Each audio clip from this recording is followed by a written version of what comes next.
హెచ్చించాలని నీవు కోరినట్లయితే నీవు ఏ పాత్రమైనా సరే, కాళ్ళు కడుక్కునే పాత్రమైనా సరే, నీరు తాగే పాత్రమైనా సరే, బీరువాలో దాచే బంగారు పాత్రమైనా సరే, నీవు ఆయనకు లోబడాలి. నా సహోదరి మాటలు వింటున్నటువంటి నా ప్రియ చెల్లి, దేవుడు నీతో మాట్లాడుతున్నప్పుడు నీవు లోబడినప్పుడు నీ జీవితము నీటిలాంటి నీ జీవితము, నీటికి విలువ ఏమైనా ఉందంటారా చెప్పండి? నీటికి విలువ ఏం లేదు. ఎక్కడ పెడితే అక్కడ దొరుకుతాయి నీళ్లు. చెరువులో దొరుకుతాయి, కాళ్ళలో దొరుకుతాయి, పైపుల్లో దొరుకుతాయి, ట్యాంకుల్లో దొరుకుతాయి.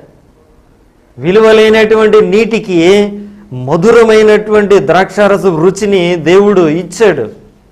ఆయన ఒకటే చెప్పాడు, మీరు వాటిని అంచుల మట్టుకు నింపండి, అంచుల మట్టుకు నింపండి, అంచుల మట్టుకు. సగం సగము కాదు, సగం సగం భక్తి కాదు, సగం సగం